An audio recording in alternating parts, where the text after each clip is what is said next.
तो बच्चों यहाँ पर देखिए टिप्स जो दी हुई हैं इनको देखते हैं हम। Position of a point P in Cartesian plane with respect to coordinate axis is represented by the ordered pair x y called the coordinates. तो हमने आपको पहले ही बताया यहाँ पर कि जो ये x y हैं ये पॉइंट्स क्या कहलाते हैं, coordinates. x coordinate is called abscissa and y coordinate is called ordinate. तो यहाँ पर जो ये पॉइंट है x y, यहाँ पर जो x है ये एब्सिसा है और जो ये y है ये ऑर्डिनेट है। Third, the part of intersection of x and y is called origin, और जिसको हम डिनोट करते हैं O से। And the coordinate of origin यानी O आर 0 0। तो ये आपका रहा कार्टेशियन प्लेन, और यहाँ पर ये जो पॉइंट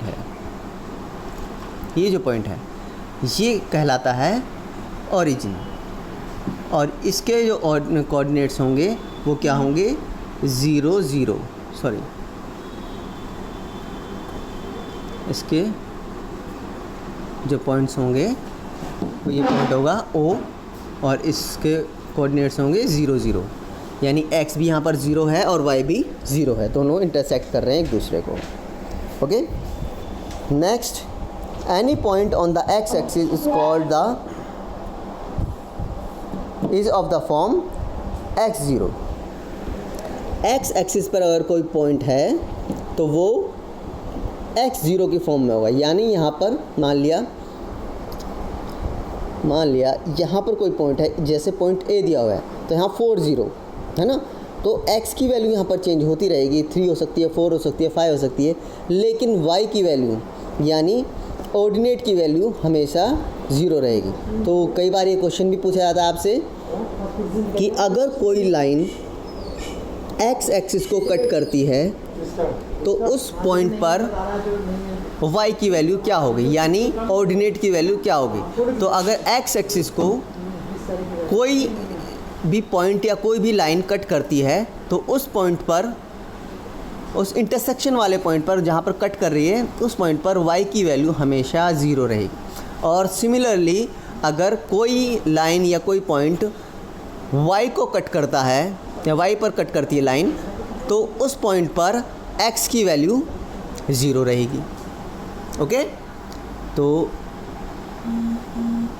ये हो गया any point on the x axis is of the form x0, any point on the y axis is of the form 0y। Distance formula के लिए, when 2 points line on the same coordinate axis one of their coordinate will be 0। तो ये कह रहा है कि अगर 2 points हैं और वो सेम कोऑर्डिनेट एक्सिस पर लाई करते हैं, यानी या तो x एक्सिस पर या y एक्सिस पर,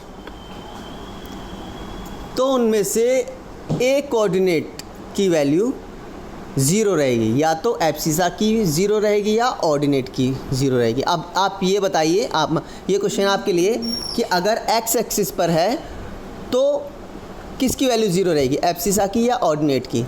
या अगर सेकंड क्वेश्चन है, अगर y एक्सिस पर पॉइंट है तो एब्सिसा की वैल्यू 0 रहेगी या फिर ऑर्डिनेट की वैल्यू 0 रहेगी। अभी आपको बताया था 2 मिनट पहले। Okay, the distance between them is difference in their coordinates, और उसको हमने यहाँ पर डिस्टेंस फार्मूला की मदद से यहाँ पर बताया, इसको इस तरह से लगा लेते हैं। ठीक है, ये where d is the distance between the points x1 y1 and x2 y2. If O is the origin, the distance of point P xy from the origin O 0 0 is given by this. तो यहाँ पर अगर origin से हमें distance निकालना है किसी point का और एक्स वाई उसकी पॉइंट है वो, ठीक है, तो उसको हम कैसे निकालेंगे। ये जो वैल्यूज़ हैं एब्सिसा और ऑर्डिनेट, इनको ये एक्स और वाई माना गया है। तो ये फॉर्मूला है square root of X square plus Y square. तो ये आपने अच्छी तरह से इसको ध्यान रखना है, लिख के रखना है। देन आपने यहाँ पर कुछ ट्रू फॉल्स क्वेश्चंस दिए हुए हैं, ये आपने ट्राई करने हैं।